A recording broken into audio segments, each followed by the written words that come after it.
Picture, if you will, the vast and wind-swept silence of the Central Asian steppes, 12,000 years before the present moment. We must cast our minds back to a time when the Earth was still shaking off the heavy slumber of the last ice age, a chaotic era of receding glaciers and birthing rivers. Here, under a sky so wide it seems to swallow the horizon, the world is a canvas of stark, terrifying beauty. There are no borders, no maps, no cities of stone to interrupt the gaze. There is only the endless ocean of grass, the gray teeth of the mountains, and the wind, the eternal, howling wind that carries the dust of continents from one side of the world to the other. It is here, in this cradle of isolation, near the foothills of the Altai Mountains where Russia, China, Mongolia, and Kazakhstan now meet, that a resilient botanical entity first rises from the cold earth.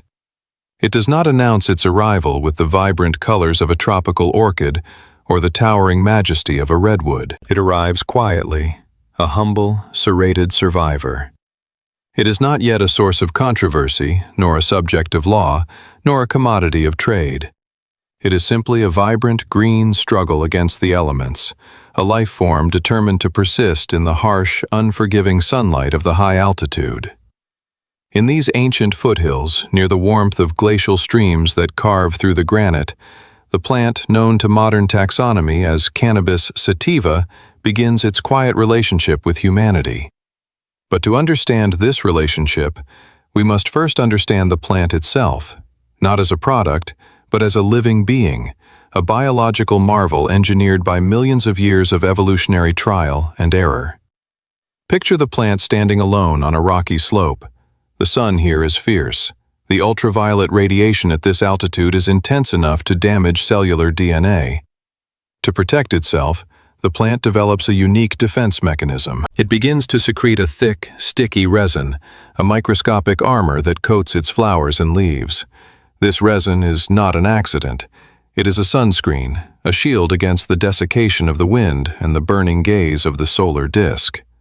Within this resin, locked inside tiny, crystal-like mushroom structures called trichomes, lies a complex chemical factory. The plant is synthesizing compounds that the world has never seen before, molecules that we will later name cannabinoids. But in this prehistoric twilight, they are simply the plant's way of saying, "I am here, and I will survive." The scent is pungent, a mixture of skunk, pine, and lemon drifting on the breeze, warding off grazing animals who find the taste bitter, yet attracting the curiosity of a different kind of creature, a creature that walks on two legs. The air is crisp, carrying the scent of wild sage, damp soil, and the metallic tang of melting snow. Through this landscape, nomadic tribes move like shadows across the tall grass. These are the ancestors of the Scythians, the ghost warriors of the steppes, though they do not yet bear that name. They are wanderers, hunter-gatherers slowly transitioning into the rhythms of pastoral life. They live in a world where survival is a daily negotiation with nature. Every stone, every river, every animal, and every plant has a spirit, a voice, and a use. Waste is death. To survive here, one must know the secrets of the land. They are the first to notice the unique properties of this serrated leaf growing in dense thickets by the riverbanks. But let us be clear. When these ancient wanderers first approach the cannabis plant, they do not see a drug. They do not see an escape from reality. They see a companion for survival. They see a tool. Imagine a hunter, clad in furs that are beginning to rot from the dampness of the thaw, pausing by a cluster of these tall green stalks. He runs a rough, calloused hand along the stem. He notices something remarkable. The stalk does not snap easily like a twig or crumble like a dry reed. It bends. It resists. He peels back the outer bark and finds long, sinewy fibers running the length of the plant fibers that are incredibly tough, yet flexible. In this moment, a revolution begins. It is a quiet revolution, unaccompanied by the fanfare of bronze or iron, but it is foundational to the history of our species. The nomads realize that this plant possesses a strength greater than animal hide, a durability that outlasts the seasons. They begin to harvest it.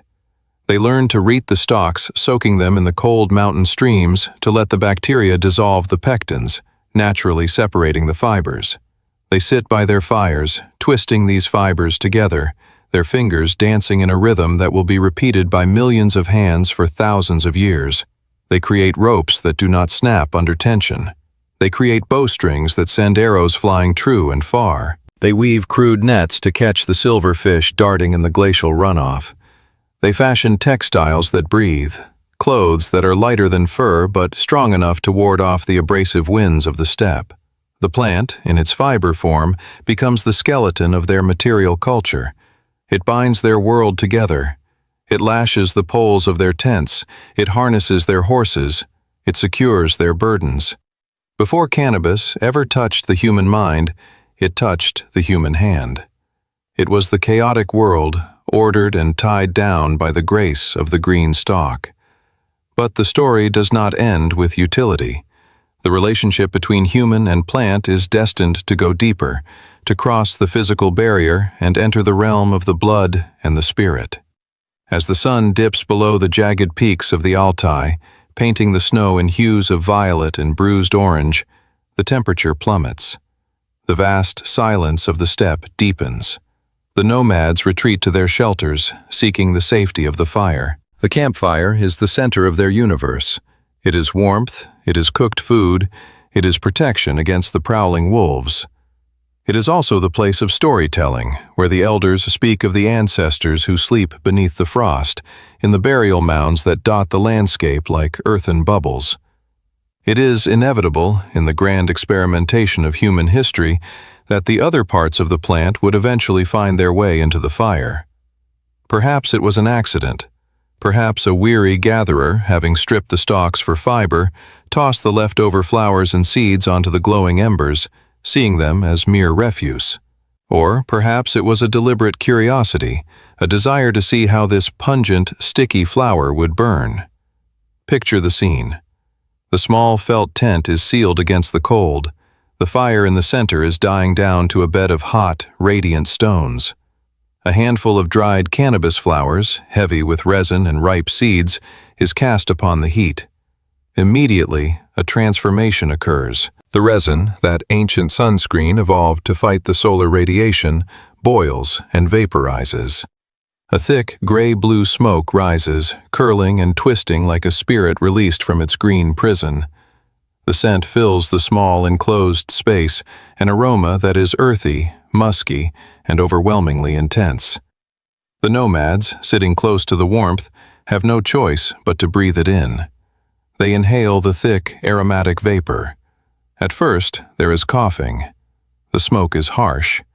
But then, a subtle shift begins to take place in the consciousness of those present. The silence of the steppe seems to move inside them. The ache in their muscles, born of miles of walking and the hard labor of survival, begins to dissolve. A heaviness settles in the limbs, but it is not the heaviness of exhaustion. It is a warm, enveloping comfort.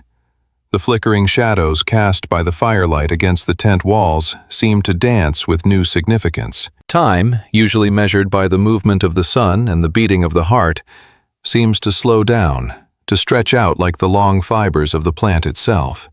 In this prehistoric twilight, the plant reveals its second face. It is not just a provider of rope, it is a shifter of consciousness.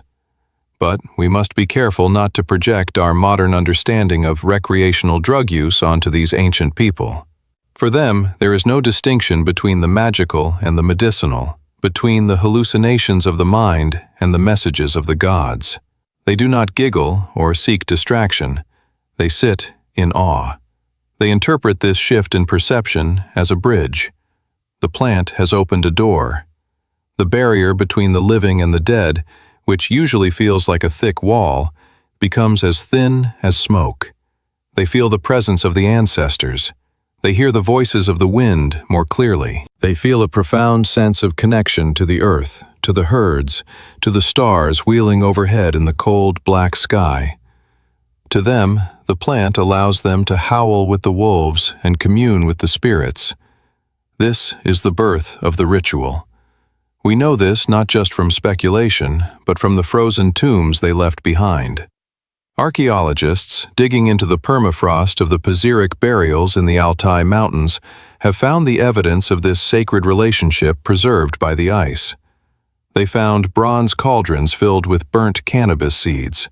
They found elaborate rugs, the oldest in the world, depicting elks and griffins, weaving a world of myth that was likely explored under the influence of the green smoke.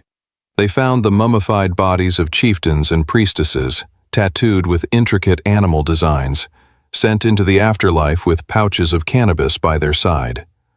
Why would they bury the dead with this plant? Because in the worldview of the steppes, the journey to the afterlife is long and arduous. The deceased need tools. They need weapons to fight demons, food to sustain their strength, and horses to carry them across the sky. And they need cannabis. They need it perhaps to ease the pain of death, or perhaps to guide their spirit through the confusing mists of the underworld. It was a viaticum, a provision for the soul's journey, just as the rope was a provision for the body's labor. As centuries bleed into millennia, this practice spreads. It moves with the nomads. The Scythians, masters of the horse, ride westward, carrying the seeds in their saddlebags. They are terrifying warriors, drinking from the skulls of their enemies and wearing armor of gold, yet they are also deeply pious, bound to the earth and the sky. The Greek historian Herodotus, writing thousands of miles away in the sun-drenched lands of the Mediterranean, hears whispers of their customs. He writes with a mix of fascination and horror about the Scythian vapor baths. He describes how they construct a small tent of woolen felt, how they heat stones until they glow red, and how they throw the hemp seed onto the stones. He writes, "It smokes and sends out such a vapor as no Grecian vapor bath can surpass. The Scythians howl with joy for the vapor bath." Herodotus interprets their howling as mere pleasure, a barbarian indulgence. But looking back across the chasm of time, we can sense that it was more than fun. The howl was a release. It was a catharsis. In a life defined by the brutality of war and the harshness of the elements, the plant offered a moment of transcendence, a way to wash the soul clean in a river of smoke. The plant, Cannabis sativa, had succeeded. From its lonely origins on the rocky slopes, it had intertwined its destiny with the most dominant species on the planet. It had made itself indispensable. It provided the nets that caught the food, the ropes that built the shelter, the clothes that kept the body warm, and the smoke that comforted the mind. It had seduced humanity through utility and divinity. But nature is never static. The climate shifts, empires rise and fall, and the people of the steppes move on. The secret of the plant cannot be contained in the high mountains forever. The seeds are small, durable, and eager to travel. They are carried in the gut of birds, in the fur of animals, and in the pouches of the wandering tribes. They move down from the high altitudes, descending the river valleys, drifting towards the great civilizations that are beginning to form in the fertile plains of China and India. The plant is about to leave the wild silence of the steppes. It is about to enter the written history of man. It is about to shed its wild, feral nature and be tamed, catalogued, and cultivated. But here, in the freezing dark of the Paleolithic night, the bond is forged. It is a bond of fire and fiber, of smoke and stone. Consider the intimacy of this beginning. Before there were kings, before there were laws, before there were gods with written names, there was the plant. It grew quietly by the water, waiting, and when the first human hand reached out to touch it, the plant was ready. It offered a trade. "I will bind your world together," the plant seemed to say, "and in return, you will carry my children to the ends of the earth." And so, the pact was made. In the smoke-filled tents of the ancient world, humanity and cannabis breathed together for the first time, a symbiotic inhalation that would echo through the corridors of history, from the shamans of the north to the temples of the south, from the hull of the sailing ship to the modern laboratory. But it all began here, in the whispers of the high steppes, where the wind speaks the names of the dead and the green survivor reaches for the cold, pale sun. The landscape itself seems to remember. If one were to stand in the Altai Mountains today, among the burial mounds and the grazing yaks, one might still catch the scent on the wind, that distinct, sharp aroma of terpenes. It is a ghost scent, a memory of the time when the plant was not a demon, not a medicine, but a god. The nomadic life is one of constant motion, a cyclic journey following the herds and the seasons, and cannabis moved with them. It was the perfect traveler. It did not require the heavy infrastructure of agriculture that wheat or barley demanded. It did not need irrigation canals or plowed fields. It was a weed, in the most noble sense of the word. It thrived in the disturbed soil around the campsites. Where humans broke the earth to pitch their tents or dig their latrines, the cannabis seeds flourished. It followed the path of human disturbance. It grew in the garbage heaps and the horse pastures. It was as if the plant was tracking them, dogging their footsteps, ensuring that it would never be left behind. We must also consider the role of the horse. The domestication of the horse by these steppe cultures was the catalyst that shrank the world. Suddenly, distances that took weeks to walk could be covered in days. The exchange of goods, genes, and ideas accelerated. And, in the saddlebags of these first horsemen, mixed with dried meat and fermented mare's milk, were the seeds of cannabis. They were eaten as food, a rich source of protein and essential fats, crucial for sustaining energy on long rides. They were pressed for oil to fuel lamps during the long winter nights. And, of course, they were burned. This multi-purpose nature of the plant is unique in the botanical kingdom. Rarely does nature provide a single organism that can clothe, feed, illuminate, and intoxicate a species all at once. This versatility cemented its status. To lose the plant would be to lose a vital technology. It would be like a modern human losing electricity or steel. It was woven into the very fabric of their existence, literally and metaphorically. As we linger in this ancient era, let us feel the texture of the time. The world was vast and terrifyingly empty. The nights were absolute in their darkness. The stars were not just decorations, they were the clock, the map, and the storybook. Under this celestial dome, the ritual use of cannabis was likely terrifying and beautiful. The dissociation, the auditory hallucinations, the sense of flying, these fit perfectly into a shamanistic worldview where the soul could leave the body and travel to other realms. The high was not a recreational break from work. It was a dangerous journey undertaken for the good of the tribe. The shaman smoked to find the lost herd, to cure the sick child, to predict the severity of the coming winter. The plant was the vehicle for this travel. This perception of the plant as a sacred vehicle is crucial to understanding the tragedy of its later history. In the beginning, there was only reverence. There was caution, certainly, as with any powerful tool, but there was no moral judgment. The plant was part of the natural order, a gift from the earth to help humanity endure the unendurable. The silence of the steppes eventually gave way to the clamor of civilization, but the echo of that first encounter remains. It is the foundation upon which the entire subsequent history of cannabis is built. Every joint smoked in a jazz club, every tincture administered in a hospital, every rope on a galleon, traces its lineage back to these frozen, wind-blown foothills, back to the moment when a shivering nomad found a green stalk, broke it open, and found a way to tie his world together. And as the smoke from those ancient fires drifted up into the endless Asian sky, it carried with it the seeds of a future that no one could have predicted. A future where this humble weed would topple governments, fuel empires, imprison millions, and heal the sick. But for now, in the shadow of the glaciers, there is only the plant, the people, and the pact. The whispers of the high steppes are the first words in a long, complex, and unfinished story. A story that is written in the language of smoke and memory. A story that we are still reading even as we drift into sleep. We leave behind the biting winds and the frozen silence of the Central Asian steppes. We allow our minds to drift southward, floating over the jagged, snow-capped spine of the world, the Himalayas.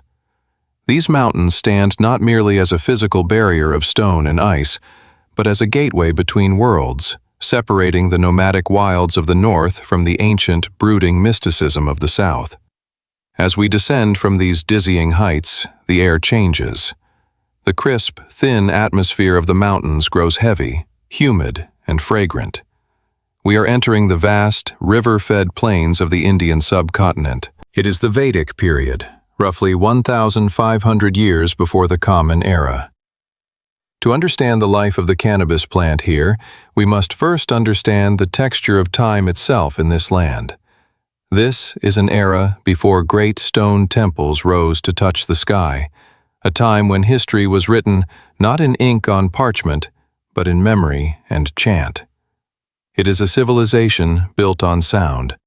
The air is perpetually vibrating with the rhythm of Sanskrit mantras, passed down from father to son with perfect, unchangeable precision. In this world, a word is not just a symbol, it is a power, a vibration that can command the rain, heal the sick, or open the doors of heaven. Here, in the lush valleys watered by the Indus and the Ganges, the plant we met on the steps undergoes a profound metamorphosis. It sheds its wild, utilitarian skin. It is no longer merely the sturdy fiber used to bind the tents of nomads. It is elevated. It is sanctified. It is given a name that rings with reverence. Bhang. It ceases to be a weed and becomes a deity, a leafy manifestation of the divine will. The plant has traveled from the campfire of the hunter to the altar of the priest. Let us look closely at the texts that govern this world. The Vedas are the oldest scriptures of Hinduism, vast bodies of knowledge believed to be apauruseya, not of human agency, but heard by ancient sages in deep meditation. Among these four great collections lies the Atharva Veda, the text of everyday magic, of spells, of healing, and of the rites of the household. If we turn the pages of history to Book 11, Hymn 6, verse 15, we find the plant whispering to us across the millennia. The verse speaks of 5 kingdoms of plants, presided over by Soma, the moon god. These are the plants that liberate us from anxiety. Foremost among them is the emerald herb. In the Sanskrit tongue, it is praised as a deliverer and a liberator. The text describes it as a guardian angel living in the leaves, a benevolent force sent by the gods to help humanity cope with the terror of existence. Consider the weight of this designation. In a world fraught with the dangers of tigers, drought, disease, and the capricious anger of spirits, anxiety was a constant companion. To have a botanical ally that could smooth the furrowed brow and untie the knots of fear was a gift beyond measure. But the story of cannabis in India is not just a story of texts, it is a story of a god. To find the heart of the plant, we must look to Shiva. Shiva is a complex, terrifying, and beautiful figure. He is the destroyer within the Holy Trinity, but he is also the Lord of Yoga, the great ascetic, and the patron of the outcast. He is the wild god who dwells on Mount Kailash, covered in graveyard ash, with snakes coiling around his neck and the crescent moon caught in his matted hair. He is the Nilakantha, the blue-throated one, and his relationship with cannabis is woven into the very mythology of the cosmos. There is a legend, whispered by grandmothers and chanted by priests, of the churning of the ocean of milk. In the deep time of myth, the gods and demons formed a temporary alliance to churn the cosmic ocean to obtain Amrita, the nectar of immortality. They used a mountain as the churning rod and a giant serpent as the rope. As they churned, the ocean threw up many wonders, flying horses, wish-fulfilling gems, and the goddess of wealth. But before the nectar appeared, the ocean released a terrible poison called hala. This poison was so potent it threatened to suffocate the entire universe. It was the collective toxicity of existence, the black smoke of impurity. The gods and demons fled in terror. Only Shiva, in his infinite compassion, stepped forward. He gathered the poison in his palm and drank it to save the world. He did not swallow it, for that would kill him. nor did he spit it out, for that would destroy the earth. He held it in his throat, which turned a bruised peacock blue from the heat of the toxin.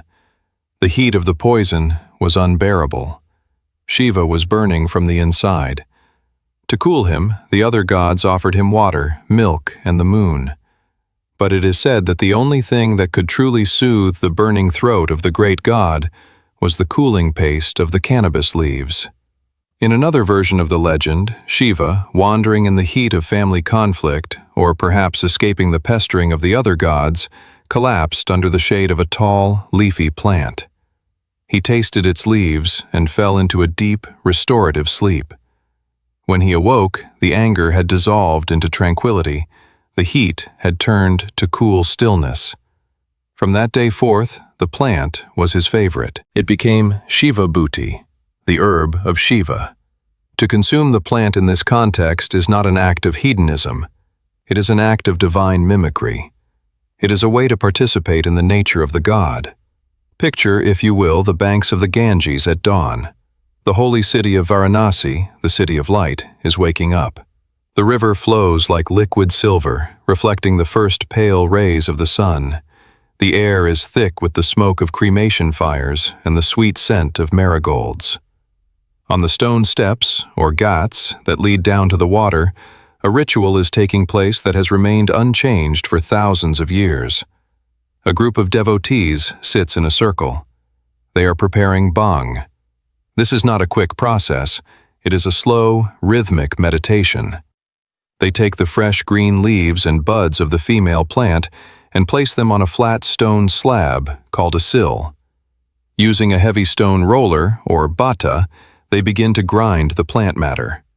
Back and forth, back and forth. The sound of stone on stone, runk, runkas.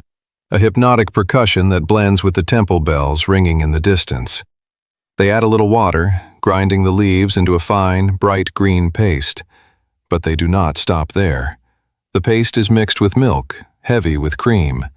They add sugar, crushed almonds, pistachios, poppy seeds, pepper, cardamom, and saffron.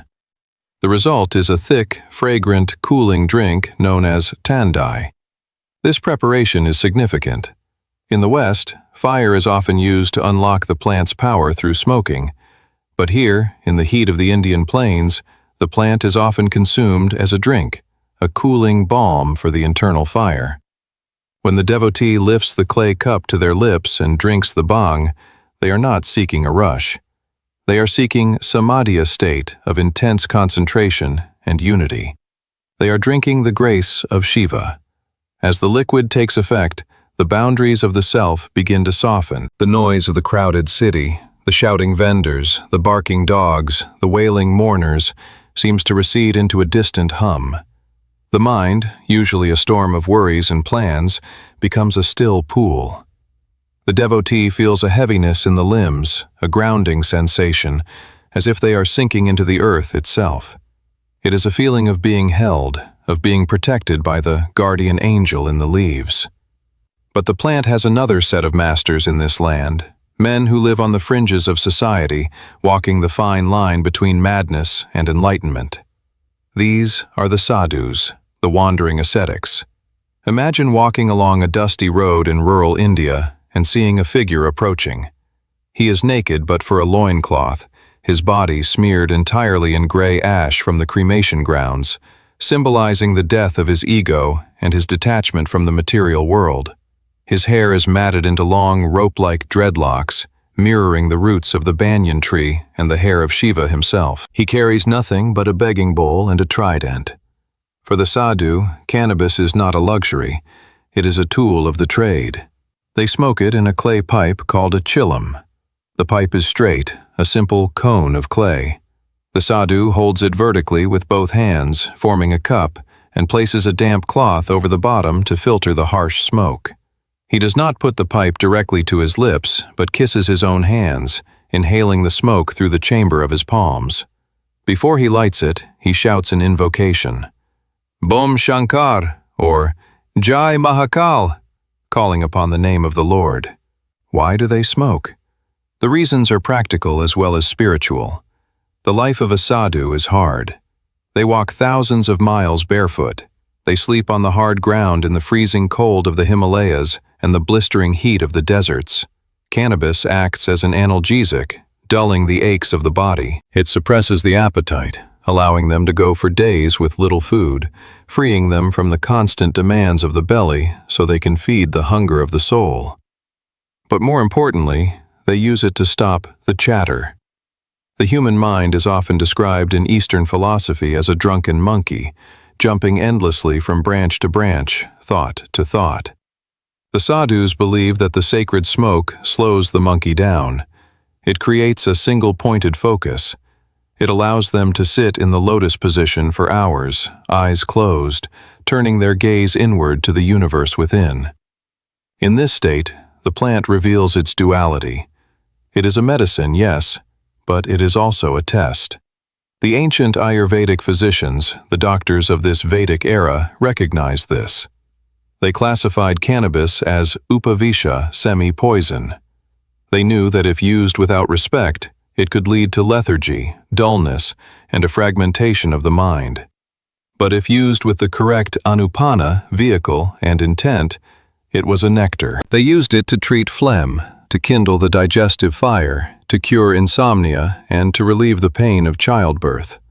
The plant was woven into the very tapestry of life. It was there at the wedding, in the form of a sweet drink to calm the nerves of the groom. It was there at the festival of Holi, where the social order is inverted, and everyone from the king to the peasant drinks bhang and dances in a cloud of colored powder. It was there in the battlefield, given to soldiers to steel their nerves against the clash of swords and the trumpeting of war elephants. Yet, despite this ubiquity, there was always a sense of sacred caution. The plant was never truly recreational in the modern casual sense. It was always surrounded by ritual. You did not just take it, you accepted it. You did not just use it, you bowed to it. As we linger in this chapter of history, let us feel the profound shift that has occurred. In the steppes, the plant was a bridge to the ancestors and a tool for survival. Here, in the spiritual heat of India, it has become a sacrament. It has been given a personality. It has been absorbed into the body of God. The legacy of this era is profound. While other civilizations would later demonize the plant, hunting it down and burning it in bonfires of prohibition, India would hold on to its sacred herb with a stubborn, quiet grip. Even when the British Empire later arrived with its ledgers and laws, trying to tax and regulate the hemp drugs, they found they could not tear the plant from the heart of the people. To ban bhang would be to ban Shiva himself. To outlaw the smoke would be to silence the prayers of the sadhus. And so, the smoke continues to rise from the banks of the Ganges, curling up towards the indifferent stars. It carries with it the chants of the Vedas, the memory of the blue-throated god, and the ancient, unbroken belief that within these serrated leaves lies a key that can unlock the heavy chains of the material world and let the spirit float, if only for a moment, in the ocean of milk. But the world is wide, and the story of cannabis is not confined to the ashrams of the East. While the sadhus smoke in their caves, another civilization is rising in the East, one obsessed not with the spirit, but with the balance of the body and the order of the state. The plant is about to travel along the Silk Road. It is about to meet the emperors of China. It is about to be transformed again, from a god into a medicine, and from a medicine into the very paper upon which history is written. Drift now, away from the humidity of the Ganges. Let the chanting fade into the distance. We are moving north and east, following the caravan routes, into the realm of the dragon and the phoenix. The plant is changing its shape once more. Can you see it? It is growing tall in the fields of the Yellow River Valley. It is waiting for the next hand to touch it. Time flows forward, a relentless and silent river, carried along the dust and gold of the Silk Road, moving eastward away from the humid spiritualism of the Ganges and into the vast, ordered heart of imperial China. We must allow our minds to travel with the caravans, those long, winding snakes of camels and merchants that threaded the needle between civilizations. Picture the journey, months of swaying motion, the sound of bronze bells tolling in the emptiness of the Taklamakan desert, the nights spent under a blanket of stars so bright they seem to hiss with cold fire. The air changes as we move east.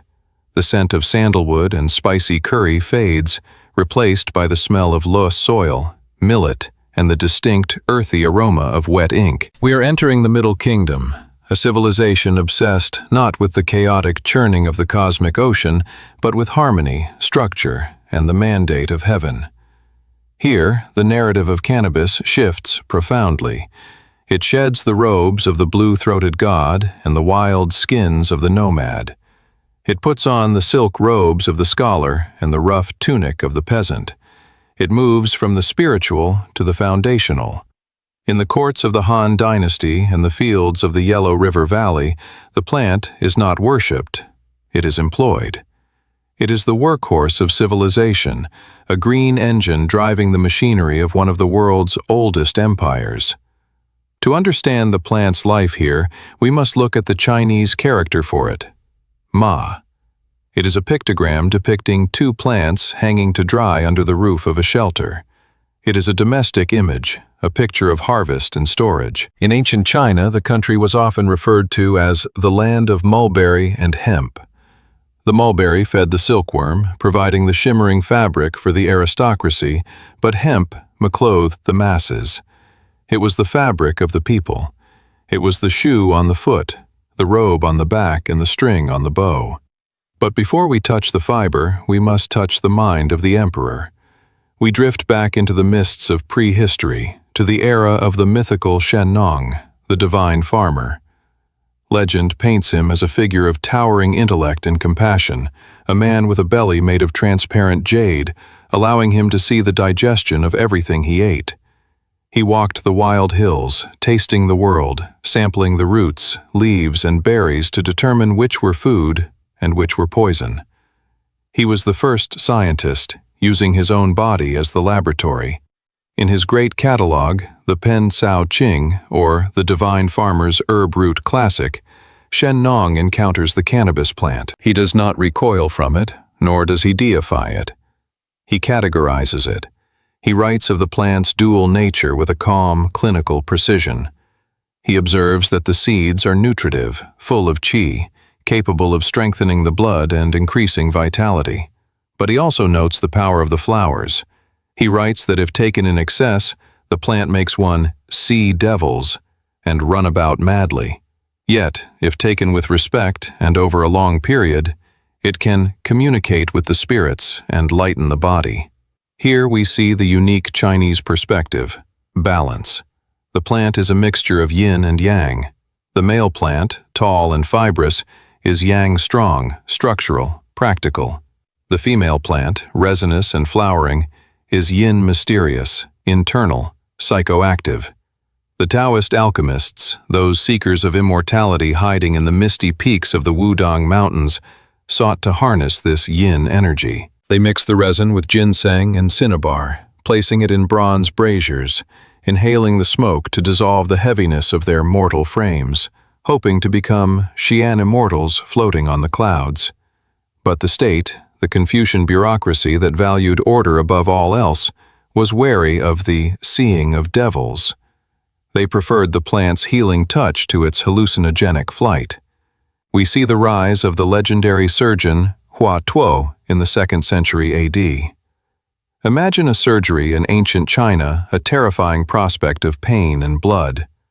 But Hua Tuo is said to have developed a magical powder called ma fei san, a mixture of cannabis resin and wine. Visualize the scene.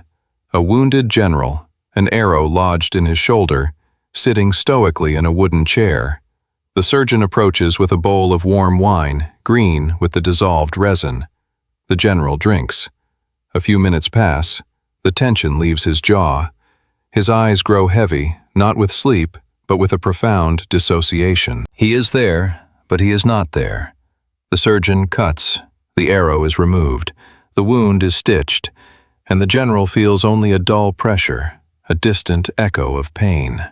This is the first recorded use of anesthesia in human history. Long before the ether domes of Victorian London, the analgesic grace of cannabis was quieting the screams of the injured in the Han Dynasty.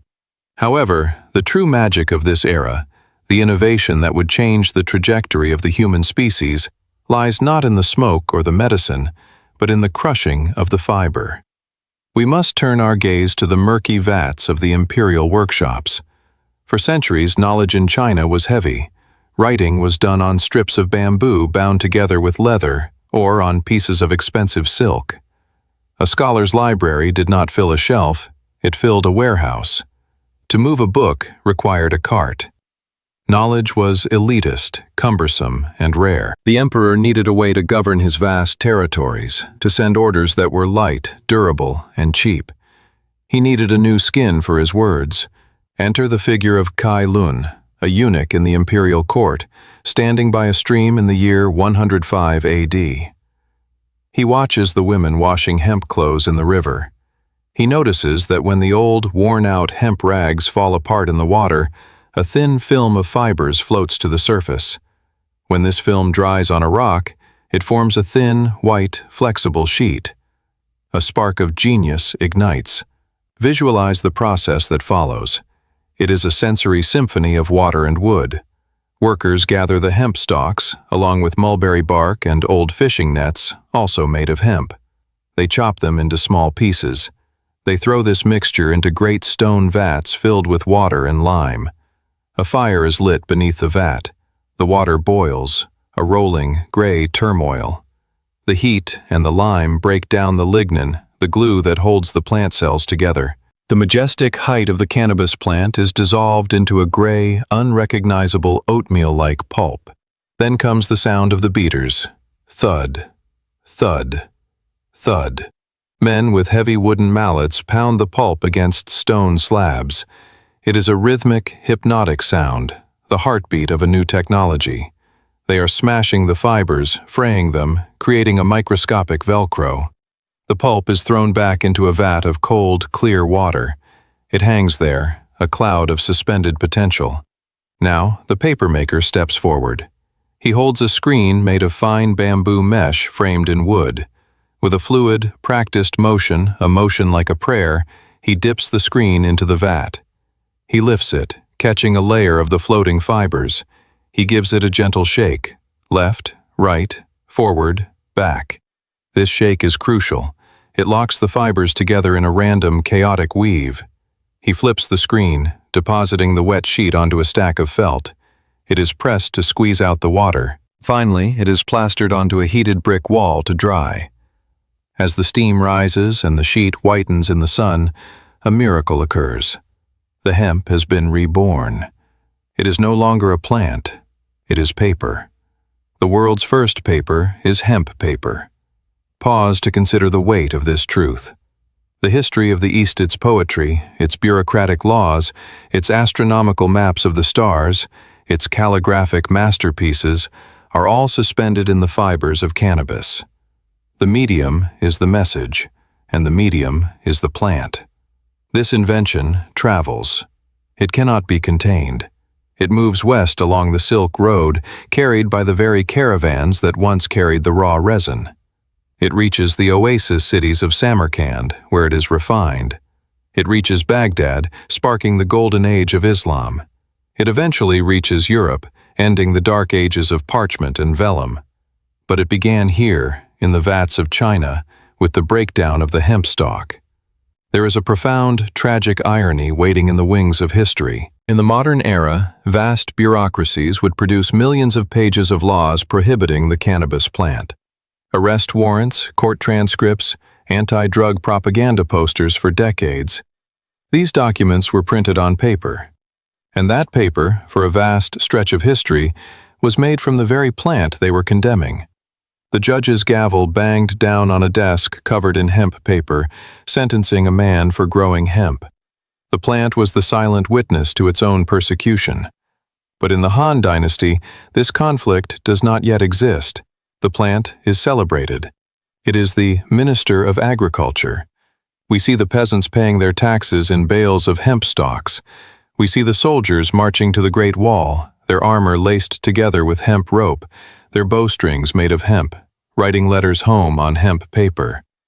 The empire is held together by this green tendon.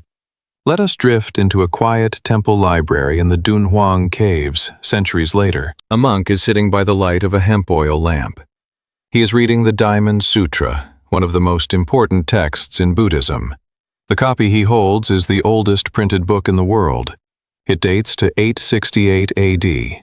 The paper is thick, yellowed with age, but still strong. It is pure hemp. The words of the Buddha, speaking of the illusion of the material world, are physically embedded in the material of the cannabis plant. All composed things are like a dream, the sutra says. A phantom, a drop of dew, a flash of lightning. The plant holds these words. It preserves the thought that matter is an illusion, even as it serves as the most durable matter of all. The atmosphere in this chapter of our story is one of industry and intellect. It is the smell of the drying yard, the sound of the water wheel, the scratch of the brush on the page. It is a time when the plant was not hidden in the basement or the alley, but stood tall in the sun, the proud companion of the scholar and the king. As the centuries grind on, the use of cannabis for medicine and spirit in China begins to wane, replaced by opium and other herbs. The Taoist alchemists fade into legend. The seeing of devils becomes a superstition to be avoided. But the paper remains. The rope remains. The cloth remains.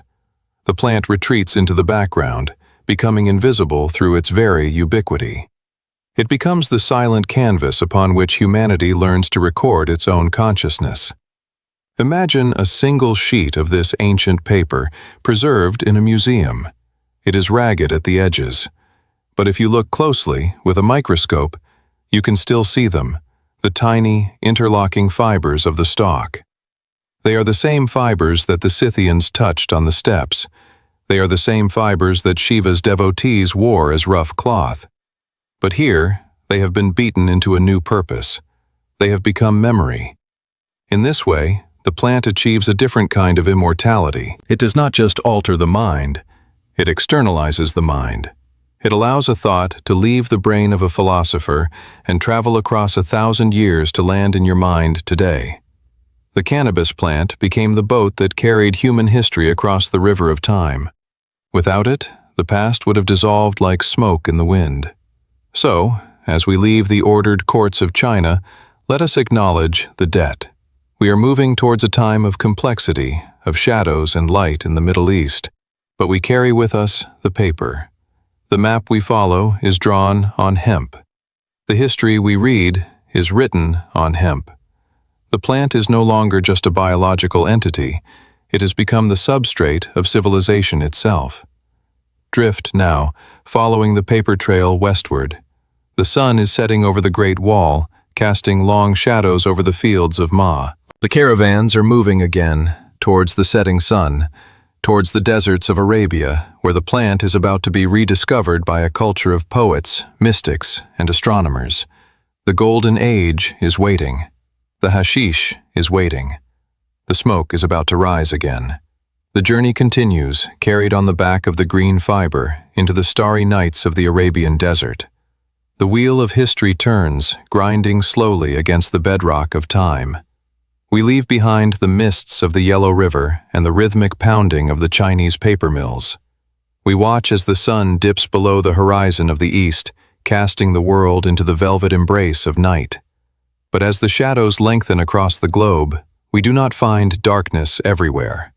While Europe slumbers in the fitful, fevered sleep of its dark ages, struggling through a millennium of mud, plague, and feudal silence, another part of the world is ablaze with light. Drift now, under the vast, star-strewn canopy of the Middle Ages, to the arid deserts of the Levant and the fertile crescent of Mesopotamia. We are entering the realm of the Islamic Golden Age. Here, from the 8th to the 13th centuries, the human intellect reached a fever pitch of brilliance. It is a world of geometry and poetry, of astrolabes and alchemy, where the cities of Baghdad, Damascus, and Cairo glow like jewels in the desert night.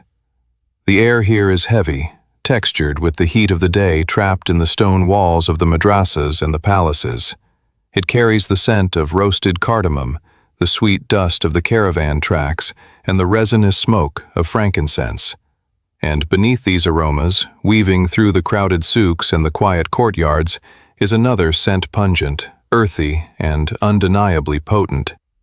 It is the scent of the green plant, known here by a new name that will echo through the ages: hashish. To understand the rise of hashish, we must first understand the void it filled. The Prophet Muhammad, peace be upon him, had delivered the recitation of the Quran, and within its surahs, the consumption of khamr intoxicants, specifically wine and alcohol, was strictly forbidden. The grape was banished from the table of the believer. But the human desire to alter consciousness, to soften the sharp edges of reality, is as old as the thirst for water. When the door to the vineyard was closed, a window opened onto the field. Cannabis, in its leafy form, had drifted west from India and Persia. But the Arabs, masters of alchemy and distillation, discovered that the true spirit of the plant lay not in the fibrous stalk, but in the sticky, glittering dust that coated the female flowers. They learned to rub the flowering tops between their hands or over fine sieves, collecting the resin, the trichomes, and pressing it into dark, malleable blocks. This was hashish, a word that simply means grass or fodder in Arabic, a humble name for a substance of profound power. It was the essence of the plant, distilled and concentrated. It was the soul of the cannabis extracted from the body.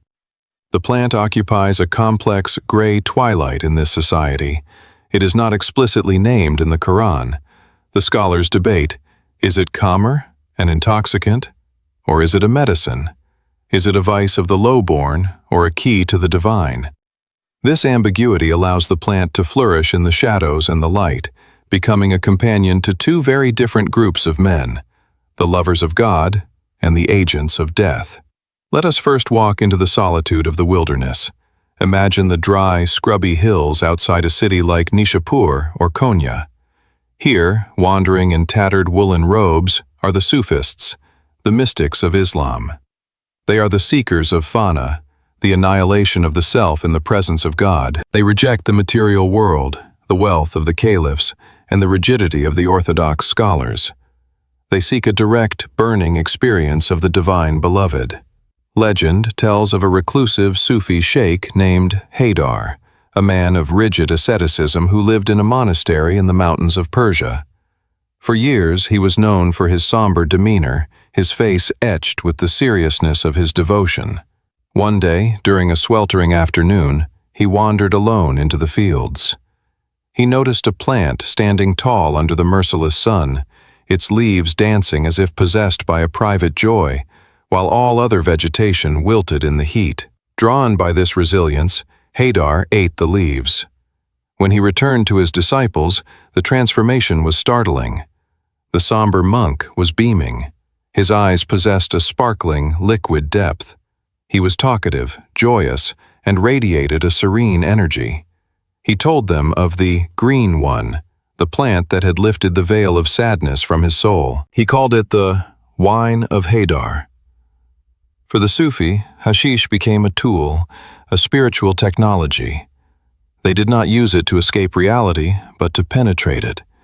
In the rhythmic, spinning dances of the dervishes, where the body turns like a planet around the sun of the soul, hashish was often the fuel. They believed it dissolved the rigid ego, the I that stands between man and his creator. Under its influence, the chatter of the mind ceased, the hunger of the belly faded. The mystic could sit for hours in meditation, feeling the presence of God as a tangible warmth.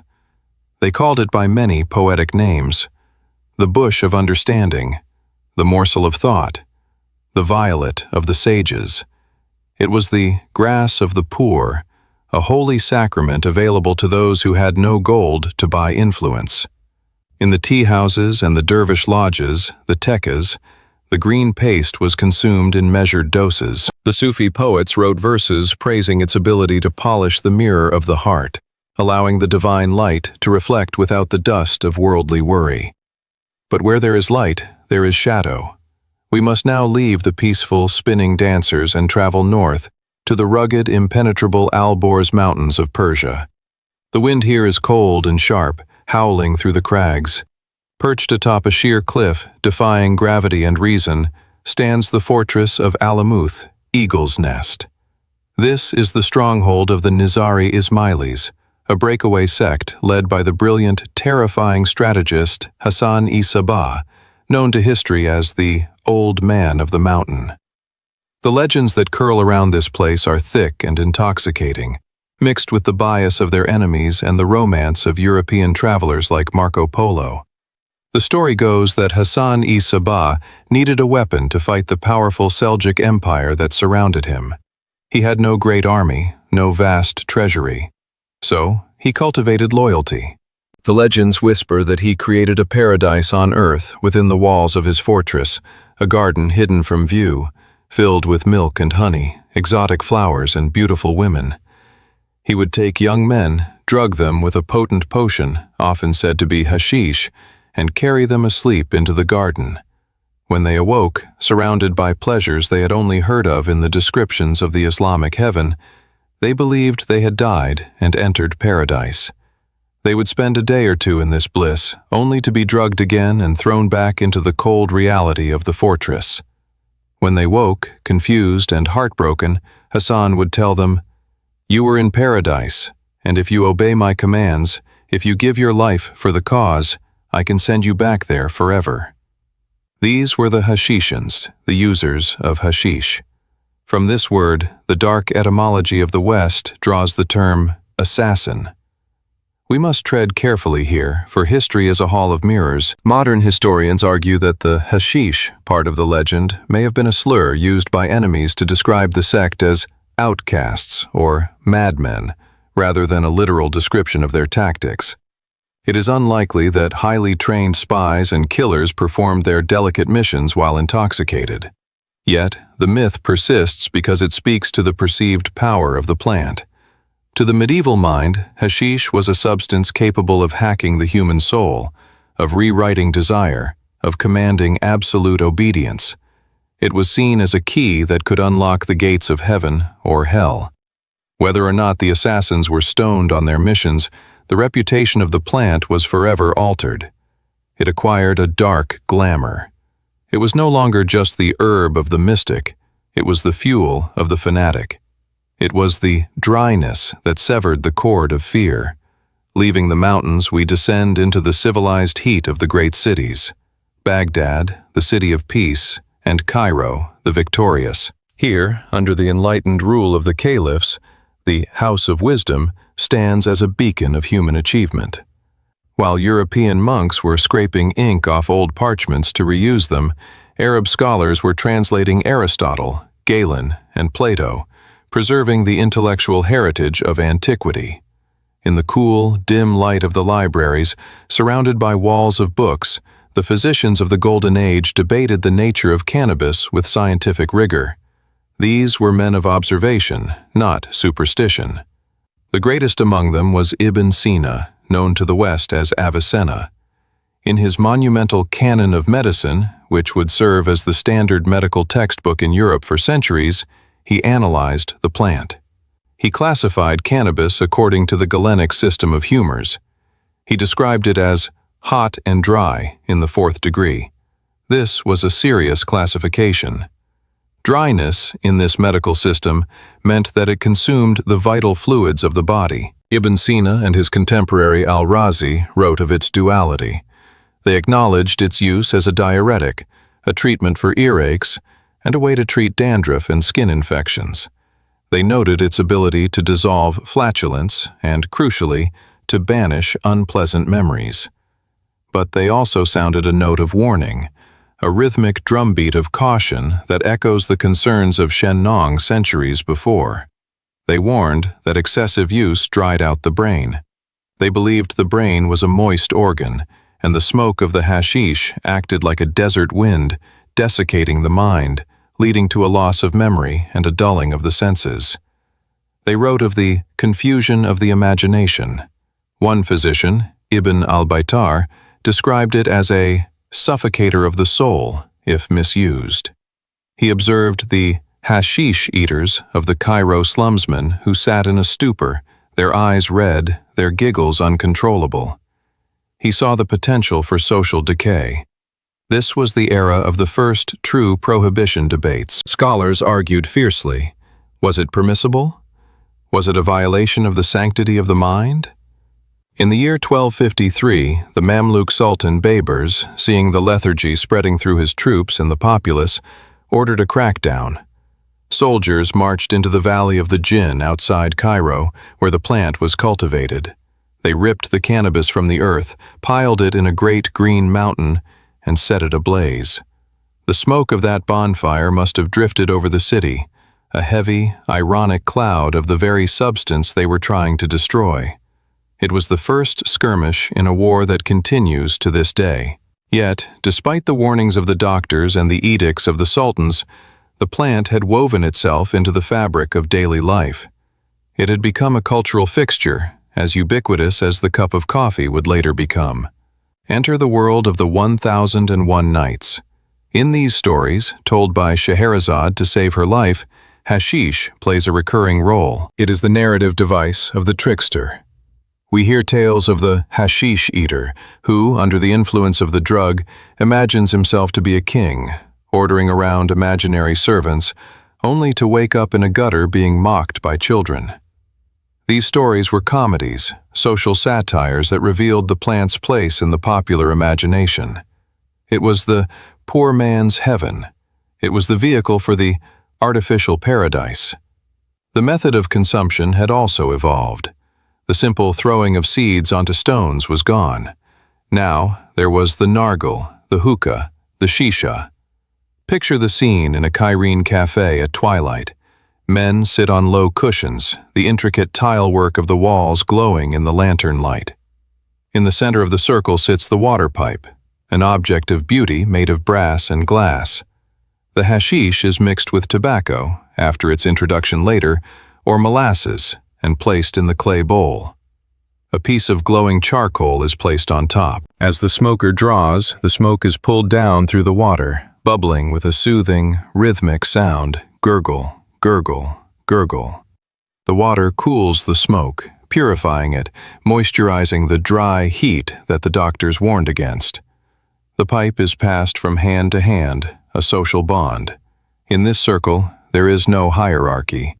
The merchant and the poet share the same breath. The conversation flows, meandering and philosophical, fueled by the subtle psychoactive buzz. It is a time of kifa word that implies good humor, relaxation, and a slight detachment from the worries of the world.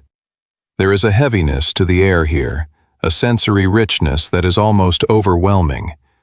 It is the smell of the charcoal, the sweet tea, the sweat of the day, and the underlying musk of the hashish. It is a world of deep shadows and brilliant insights. But as the Golden Age began to fracture, as the Mongols swept down from the east, destroying Baghdad, and the trade routes shifted, the reputation of hashish began to darken. The rigor of the early medical texts gave way to moral panic. The strict orthodox scholars like Ibn Taymiyyah in the 14th century declared it haram, equating it fully with wine. He famously said, "This cursed plant generates nothing but moral vileness." He argued that while wine made a man quarrelsome, hashish made him effeminate and lazy, destroying the warrior spirit needed to defend the faith. The gray twilight of the plant was deepening. It was trapped between the ecstasy of the Sufi, who saw God in the smoke, and the condemnation of the jurist, who saw the devil. It was the medicine of the physician and the poison of the assassin. This chapter of history teaches us about the context of consciousness. In the hands of a mystic, the molecule is a prayer. In the hands of a warlord, it is a weapon. In the hands of a doctor, it is a cure. In the hands of the idol, it is a vice. The plant itself remains unchanged. It is simply a resin-producing flower, but the culture around it shapes its soul. As we prepare to leave the Middle East, we look back at the minarets silhouetted against the moon. The sound of the bubbling hookah fades. The spinning dervishes slow to a halt. The libraries of Baghdad are turned to ash in the river Tigris. But the knowledge of the plant, the knowledge of its concentrated power, its ability to separate the mind from the body, has been recorded. It has been written in the books of medicine and the books of law. The Crusaders, returning from their wars in the Holy Land, bring back strange tales of the Saracen sorcery and the old man of the mountain. They bring back the word assassin, and, sewn into the hems of their tunics or hidden in their memories, they bring the knowledge of the brown resin. The plant is moving west. It is about to encounter a new world, a world of colonial ambition, scientific taxonomy, and a different kind of moral judgment. Europe is waking up.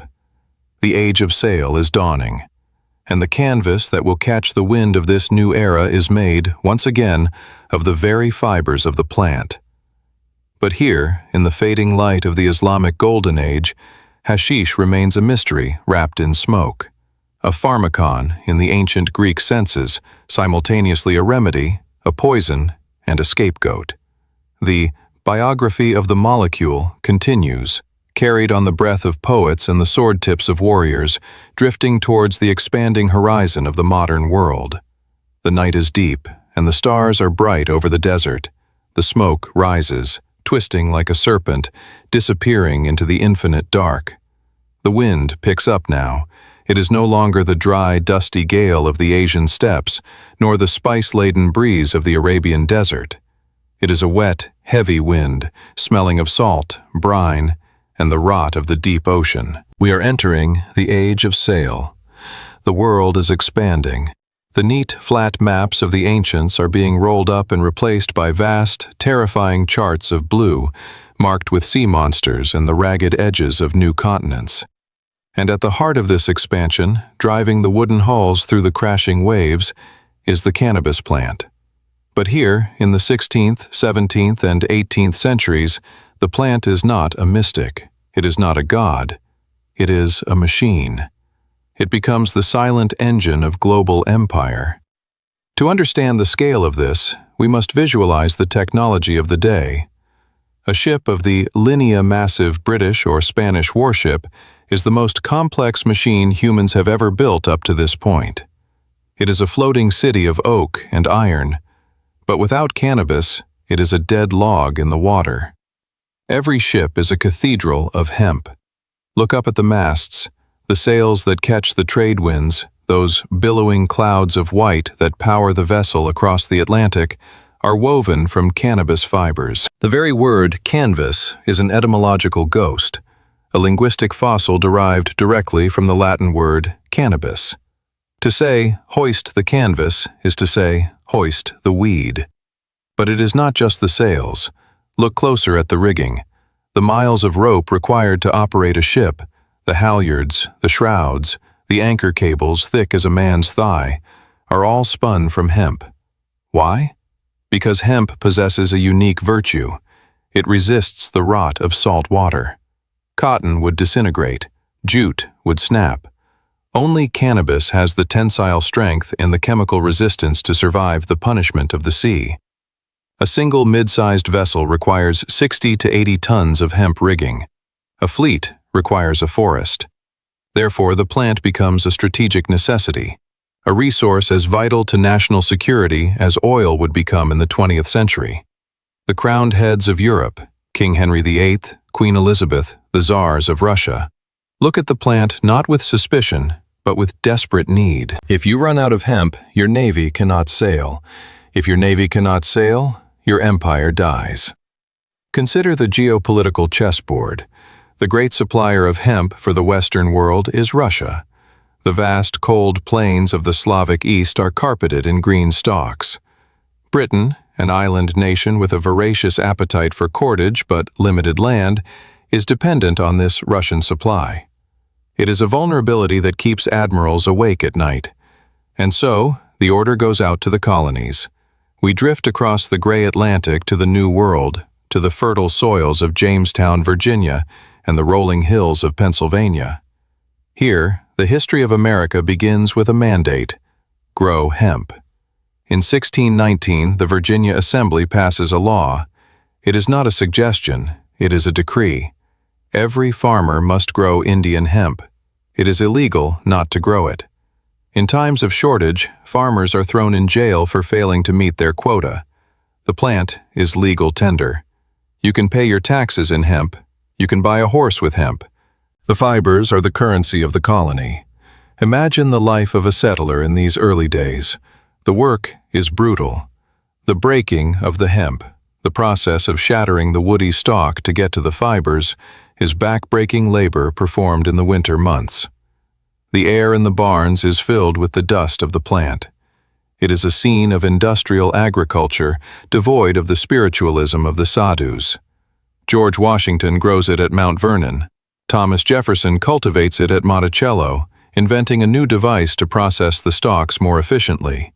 In his farm journal, he worries about the weather, the soil, the yield. He is not rolling joints, he is calculating tonnage. There is a persistent legend that these founding fathers were smoking their crop. We must be careful here. The hemp they grew was industrial stock tall, bamboo-like, with negligible THC content. Smoking it would likely result only in a headache. Yet, the connection remains. The very paper upon which the drafts of the Declaration of Independence were written was likely a rag paper containing hemp fibers. The document that declared life, liberty, and the pursuit of happiness was physically supported by the plant that would later be banned as a threat to that very happiness. But history is a pendulum. Just as the plant seems firmly locked into the category of rope and cloth, the winds of war shift. We move forward to the turn of the 19th century. The French Revolution has set Europe ablaze. A short, ambitious Corsican general named Napoleon Bonaparte looks east. He dreams of following in the footsteps of Alexander the Great. He invades Egypt. The year is 1798. The French Grande Armée lands in Alexandria. They march into the blistering heat of the desert. They are far from the vineyards of Bordeaux. They are thirsty, and they are looking for wine. But Egypt is an Islamic country. There are no taverns. There is no Pinot Noir. What they find instead, in the souks of Cairo and the saddlebags of the Mameluke warriors they defeat at the Battle of the Pyramids, is the dark, resinous substance we met in the last chapter. Hashish. For the French soldiers, tired, hot, and suffering from the culture shock of the Orient, this is a revelation. They indulge. They find that the green jam eases the pain of the march, dulls the horror of battle, and provides a strange, floating entertainment in the boring nights of the garrison. The use becomes so widespread that Napoleon's successor in Egypt, General Menou, issues a furious order in 1800. It is forbidden to use the strong liquor made by the Muslims from the grass called hashish. It is the first drug prohibition law in modern French history. But soldiers are the most effective smugglers in history. When the army returns to France, they do not leave the habit in the desert. They bring the resin back in their kit bags. They bring stories of the pleasure of the sultans. The scene shifts dramatically. We leave the sunny fields of Virginia and the dusty streets of Cairo. We arrive in the damp, cobblestone streets of Paris in the 1840s. It is the height of the Romantic era. The air is thick with coal smoke and revolution. We enter the Hotel Pimodan, now the Hotel de Lausanne, on the Ile Saint-Louis. We climb the creaking stairs to a velvet-draped apartment. It is dimly lit by oil lamps. The air is heavy with perfume and anticipation. This is the meeting place of the Club des Hashishins, the club of the hashish eaters. The members of this club are not soldiers or farmers. They are the intellectual elite of Europe. They are the writers, the poets, the painters who are defining the Western canon. Victor Hugo is here. Alexandre Dumas, the author of The Count of Monte Cristo, is here.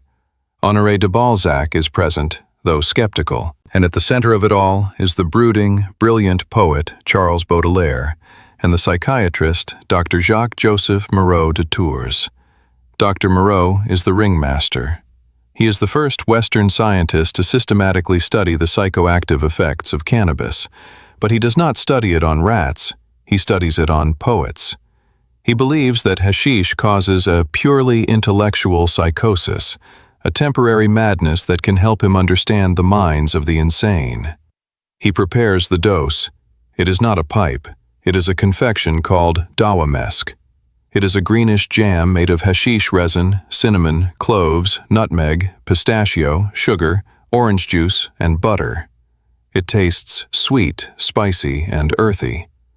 Picture the scene as described by Théophile Gautier, another member. The poets spoon the jam into their mouths. They wait.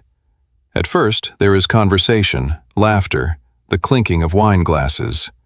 But then, the fantasia begins. Gautier writes of his experience. My hearing became prodigiously developed. I heard the noise of colors. Green, red, blue, yellow sounds reached me in perfectly distinct waves. He describes hallucinations where the people in the room turn into disjointed geometric shapes, where centuries of time seem to pass in a minute. He feels his body dissolving, becoming vapor. For Baudelaire, the experience is darker. In his masterpiece, Les Paradis Artificiels, The Artificial Paradises, he writes with a piercing, tragic clarity. He describes the multiplication of the self. He admits the beauty of the experience, the sharpening of the senses, the feeling of godlike power. But he ultimately rejects it. He calls hashish a weapon of suicide. He argues that the creative genius needs no chemical crutch. The hashish eater, he writes, is a slave. He compares the drug to a mirror that reflects the user's own mind back at them, but distorted and magnified. This moment in the Parisian salon is a pivot point in human history. It is the moment when the West discovers the recreational and psychological power of the plant. Before this, cannabis in Europe was rope. After this, it is a drug. The duality of the plant is now complete. During the day, in the shipyards of London and the fields of America, cannabis sativa is the industrial muscle of the empire, a coarse, fibrous commodity traded by the ton. But at night, in the salons of Paris, cannabis indica, the psychoactive variety, is the bohemian secret, the emerald muse, the substance of dreams and nightmares. The plant is fracturing. It is developing a double life. We must also look at the medical world of this time. While the poets are hallucinating, a quiet Irishman is working in Calcutta. Dr. William O'Shaughnessy, serving with the British East India Company, observes the local use of cannabis. He is a man of science, not poetry. He conducts experiments. He gives cannabis extracts to a dog, a goat, a cat. They survive and seem sedated. He then moves to human trials. He treats patients with tetanus, a horrific disease where the muscles lock in painful spasms. He administers hemp resin. The spasms stop. The patients can eat and sleep. He treats seizures. He treats rheumatism. In 1839, he publishes his findings. Suddenly, cannabis is a wonder drug. It explodes across the Western medical world. In the late 19th century, you can walk into any pharmacy in London or New York and buy a tincture of cannabis. It is in cough syrup. It is in stomach remedies. Queen Victoria herself is prescribed cannabis by her personal physician, Sir J. Russell Reynolds, to help with menstrual cramps. He famously declares, "When pure and administered carefully, it is one of the most valuable medicines we possess." So, we have a tripod of existence in the 19th century. The industrial, the rope that holds the world together. The medical, the tincture that eases the queen's pain. The intoxicant, the jam that drives the poets mad. But the seeds of the future prohibition are being sown. The Orientalist view of the plant, the idea that it is foreign, dangerous, and linked to the madness of the assassin, begins to seep into the Western consciousness. The writings of the Club des Hashishins, while meant as artistic exploration, paint a picture of loss of control. And in the Victorian era, control is everything. As the age of sail gives way to the age of steam, the industrial need for hemp begins to decline. Steamships do not need canvas sails. Steel cables replace hemp ropes. The silent engine of empire is being retired. The plant is losing its economic protection. It is losing its job. At the same time, the pharmaceutical industry is inventing new, more stable drugs: aspirin, morphine, barbiturates. The liquid cannabis tinctures are notoriously hard to dose. One bottle might be weak, the next strong. Doctors begin to turn away from the unpredictable herb. The stage is set for the fall. The plant is about to be stripped of its utility and its medicine, leaving only the vice. But before we leave this era, let us take one last look at the ocean. Picture a great clipper ship, the Cutty Sark, racing across the Pacific. It is a cloud of white canvas, beautiful and terrible. Every inch of that cloth, every rope singing in the wind, is cannabis.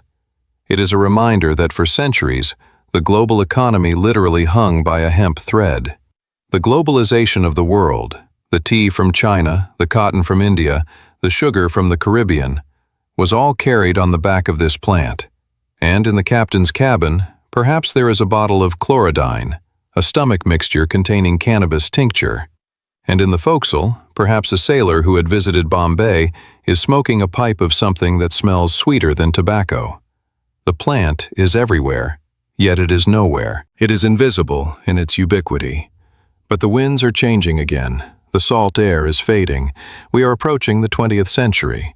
The smell of the ocean is being replaced by the smell of gasoline and newsprint. A new empire is rising, the United States of America. And there, a new narrative is being written, one that will turn the canvas of empire into the root of all evil. The velvet curtains of the Paris Club are closing. The ships are rotting in the harbor. The plant is about to enter its darkest winter. But in the shadows, the memory of the artificial paradise remains, waiting for the jazz age to blow the embers back into flame. The atmosphere grows colder now. The warm, salty breeze of the ocean and the scented smoke of the Parisian salon dissipate, replaced by the sterile fluorescent flicker of the 20th century. The lights are starker, casting long, sharp shadows. We have arrived in an era of steel, concrete, and moral absolutes. The industrial hum of the hemp mills fades into memory, replaced by the syncopated, driving rhythms of jazz and the unforgiving strike of the gavel. The era of Prohibition descends upon the world like a heavy, velvet curtain, separating the past from the present, the legal from the illicit. In the United States, a cultural anxiety takes hold, a fear of the unknown, of the changing face of the nation, of the other. The plant, which for thousands of years was a companion, a medicine, and a tool, is about to be put on trial. To understand this dramatic shift, we must look at the medicine cabinet of the average American family in 1910. Open the glass door. There, sitting next to the aspirin and the bandages, is likely a bottle of Grimaud's Indian cigarettes for asthma, or a tincture of cannabis americana produced by pharmaceutical giants like Eli Lilly or Park Davis. It was a common remedy, trusted for migraines, cramps, and coughs. It was boring. It was clinical. It was safe. But history is rewritten by language.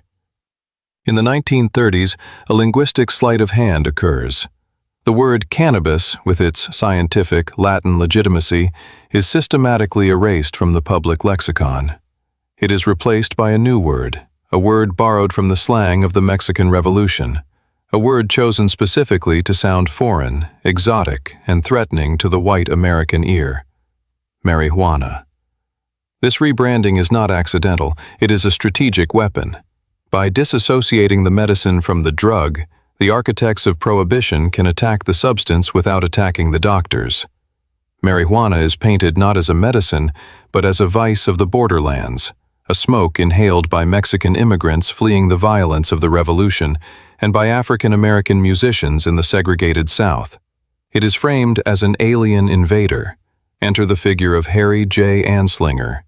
He is the commissioner of the newly created Federal Bureau of Narcotics. He is a man of severe demeanor, round-faced, with eyes that seem to see only black and white.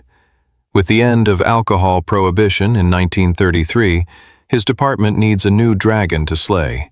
He chooses the weed. We witness the rise of a bureaucratic machinery of demonization the world has never seen. Anslinger is a master of the media. He collects what he calls his gore files, a dossier of sensational, often fabricated newspaper clippings detailing horrific crimes allegedly committed under the influence of the killer weed. He testifies before Congress, his voice steady and grave, weaving a narrative of terror. Marijuana is an addictive drug which produces in its users insanity, criminality, and death, he declares. He tells stories of good boys who smoke one reefer and murder their entire families with an axe. He warns that the drug causes white women to seek sexual relations with black men, a terrifying prospect to the segregated society of the time. The narrative changes from utility to insanity. The plant is no longer a fiber. It is a trigger for psychosis. The propaganda machine roars into life. In 1936, a film is released that will define the era. Reefer Madness. Picture the grainy black and white images. We see wild-eyed teenagers, their hair disheveled, laughing manically, driving cars off cliffs, and descending into instant, violent madness after a single puff. It is a caricature, a dark comedy to modern eyes, but to the frightened parents of the Depression era, it is a documentary of the apocalypse. The culmination of this campaign is the Marijuana Tax Act of 1937. It is a masterpiece of legislative entrapment. The act does not technically ban the plant. It simply requires a tax stamp to possess or transfer it. But here's the catch. You must have the marijuana in hand to buy the stamp. But possessing the marijuana without the stamp is a crime. It is a catch-22 designed to destroy the industry. The American Medical Association protests. Dr. William C. Woodward testifies, arguing that the law is built on hearsay and will cripple medical research. The burden of proof rests upon the government, he argues, but he is ignored. The gavel strikes. The law passes. The sacred herb of the Vedas, the guardian angel of the Atharva Veda, the industrial backbone of the sailing ships, is forced into the shadows. But in the shadows, something remarkable happens. The plant finds a new sanctuary. It retreats into the smoky, subterranean world of the Jazz Age. Travel now to the basement clubs of Harlem, Chicago, and New Orleans. The air is thick, hot, and blue with smoke. The lights are low. On the small stage, a trumpet wails, a saxophone cries, a drum kit chatters like a machine gun. This is the sound of a new America, improvisational, frantic, beautiful. And the fuel of this music is Viper's weed. The musicians call themselves Vipers because of the hissing sound they make when drawing smoke through their teeth. Louis Armstrong, the great Satchmo, is a viper. He writes in his memoirs of the gauge, describing it as a medicine that brings warmth and good feelings. For the jazz musician, living a grueling life on the road, facing the constant humiliation of racism, cannabis is a balm. It is a way to slow down time. Musicians report that under the influence, the notes seem to stretch out. They can hear the space between the beats. This time dilation allows for the complex, lightning-fast improvisation that defines bebop and swing. The plant becomes a secret handshake, a symbol of rebellion and counterculture. To smoke is to say no to the rigid gray world of Anslinger. To smoke is to be cool, a concept born in these very rooms. We hear the slang evolve, a coded language to evade the police. Tea, muggles, reefer, mez, named after Mez Mesro, a jazz clarinetist and famous dealer. The plant is hiding in plain sight, carried in instrument cases, celebrated in songs like If You're a Viper and Sweet Marijuana Brown, the lyrics winking at the knowing audience. But the winter is long. The crackdown intensifies. In the 1950s and 60s, the war on drugs begins to militarize. The Boggs Act, the Controlled Substances Act, the penalties grow harsher, mandatory minimum sentences. We see the image of the user shift from the jazz musician to the hippie, the anti-war protester, the long hair. The plant becomes a political symbol.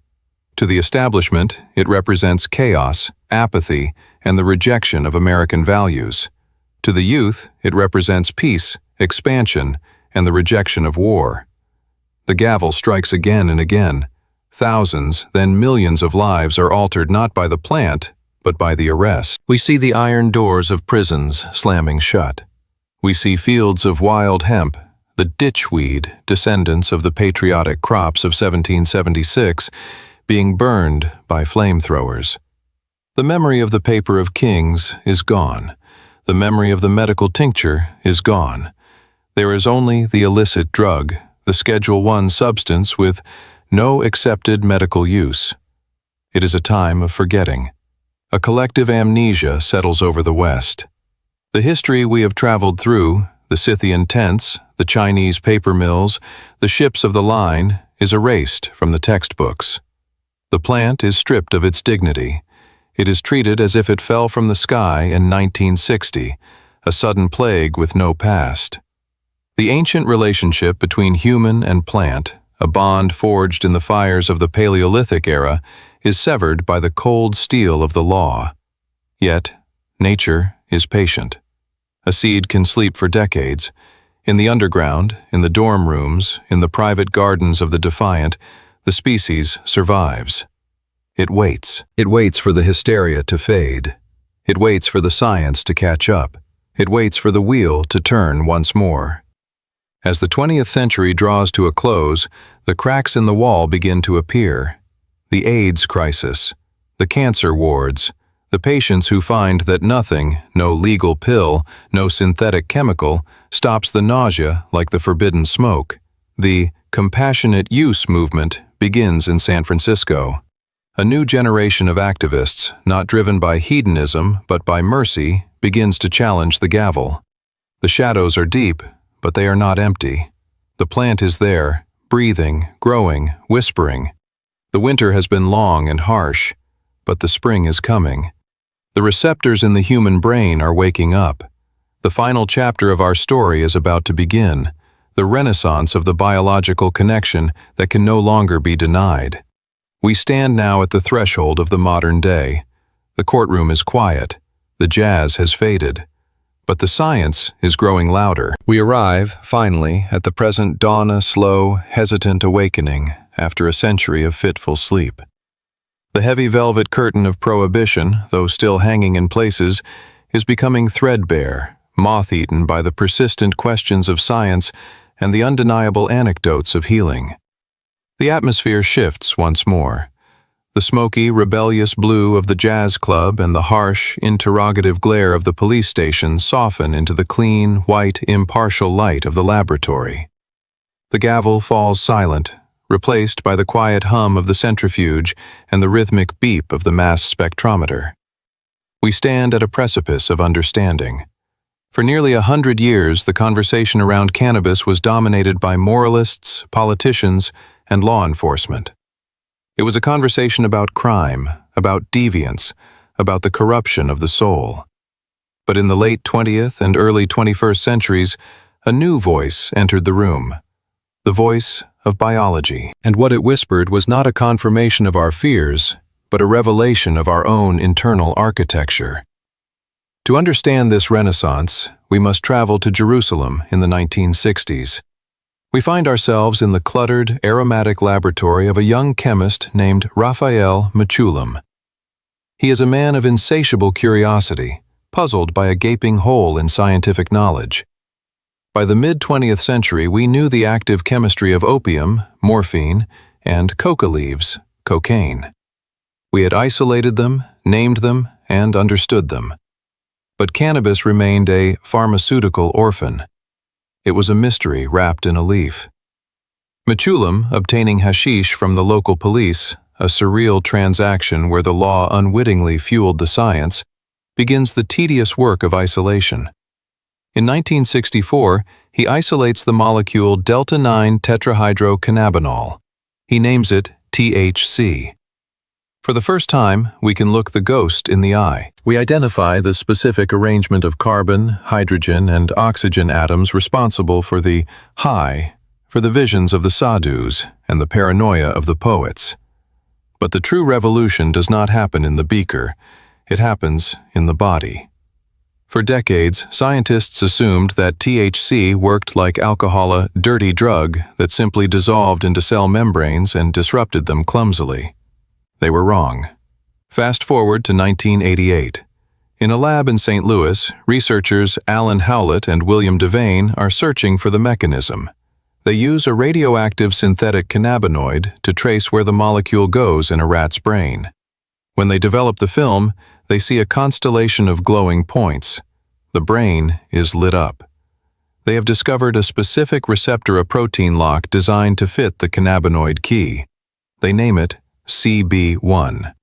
This discovery sends a shockwave through the scientific community. Why would the human brain, evolved over millions of years of survival, have a specific receptor for a plant that grows in the hills of Central Asia?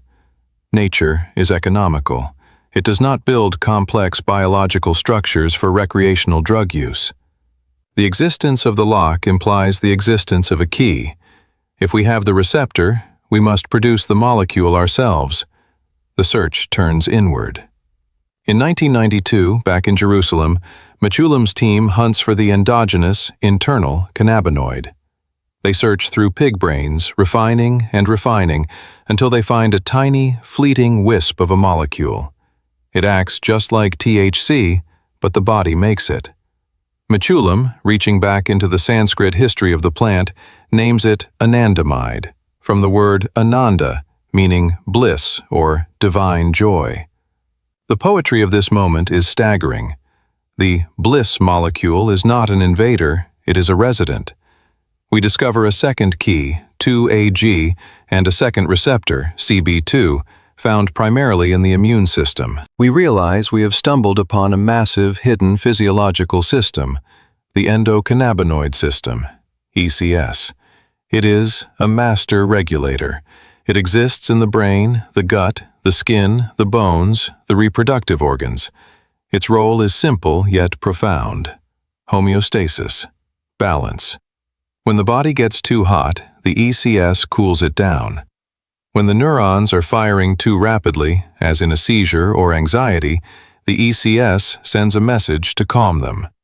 When the immune system overreacts, as in inflammation, the ECS tells it to stand down.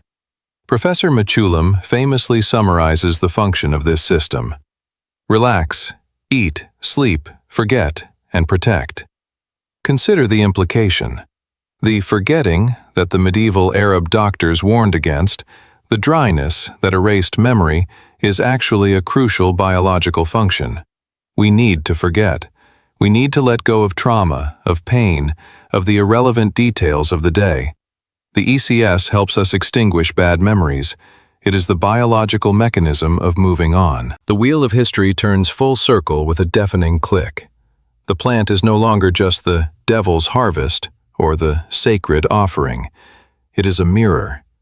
The reason the Scythians felt a connection to the ancestors, the reason the Victorian queen felt relief from pain, the reason the jazz musician felt the time slow down, it was never magic. It was chemistry. It was the plant's phytocannabinoids, plant-based, slotting perfectly into our endocannabinoid, human-based receptors. We are chemically related to the plant. It is a companion species in the truest sense. It speaks the same chemical language as our own bodies. We step now into the clinic of the 21st century. The scene is not one of rebellion, but of desperation and hope. We see a mother holding a child who is seizing. The child has Dravet syndrome, suffering hundreds of seizures a week. Modern medicine has failed them.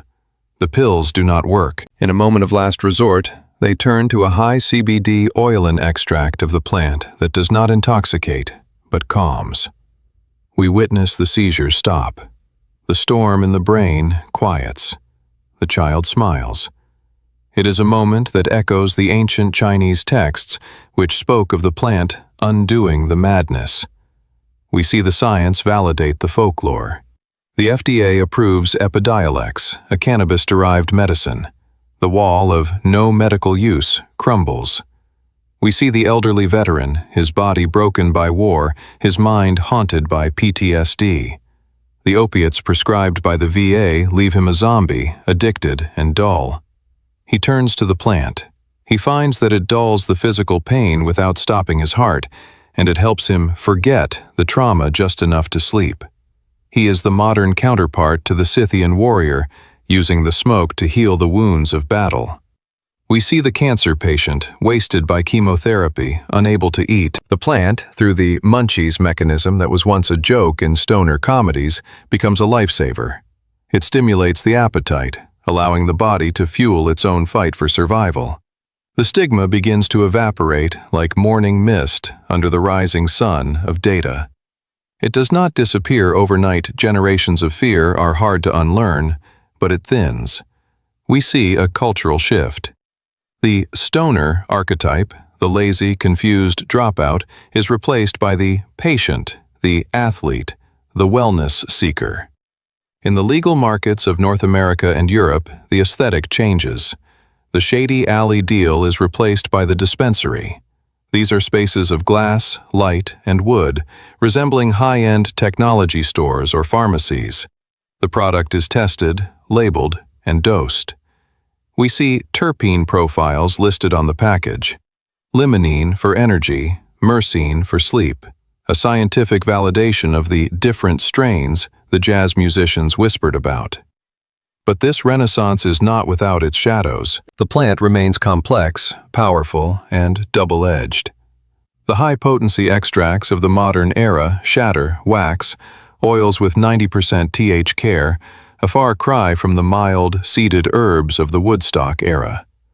We rediscover the warnings of the past. We see that for the developing brain of a teenager, the plant can indeed be a disruptor, altering the pruning of synaptic connections. We see that for those predisposed to schizophrenia, it can still be a trigger. The dryness of the soul is still a risk if the balance is lost. We are learning that the key to this relationship is respect. The ancients knew this. The sadhus knew this. They surrounded the use with ritual, with intent, with limitation. The modern world is learning to build new rituals. Rituals of dosage, of setting, of medical supervision. As we look around the world today, we see the map changing again. Canada lights up. Thailand, with its long tradition of traditional medicine, decriminalizes. Germany moves toward regulation. The United Nations reclassifies the drug. The global prohibition, that brief, dark anomaly in the 12,000-year history of the plant, is ending. We realize that the war on drugs was a war on ourselves, a war on a system that exists within us. So, how do we end this story? We end it by acknowledging the journey. We have walked from the glacial streams of the Altai Mountains to the MRI scanners of modern hospitals. We have seen the plant as a rope, a god, a paper, a poison, and a medicine. Picture, if you will, a single cannabis seed resting in the palm of your hand. It is small, brown, unassuming. It looks like a pebble. But inside that hard shell lies a code, a genetic memory that stretches back before the pyramids, before the written word. It contains the blueprint for the fibers that sailed the ships, the molecules that eased the pain of emperors, and the compounds that might yet unlock new secrets of the human mind. It is a survivor. It has outlived the Scythians, the Roman Empire, the witch hunts, and the war on drugs. It has traveled in the pockets of our ancestors, and it lives now in the receptors of our own brains. The story of cannabis is not the story of a drug. It is the story of a partnership. It is the biography of a companion species that has walked beside us, sometimes leading, sometimes following, but always there. As we drift into sleep, let us remember the plant not as a villain or a savior, but as a part of the earth's vast, green expression of life. A reminder that we are not separate from nature. We are woven into it, bound by invisible fibers, connected by chemical keys, breathing the same air, sharing the same long, strange journey through time. The history is written. The future is growing. The plant remains. Good night.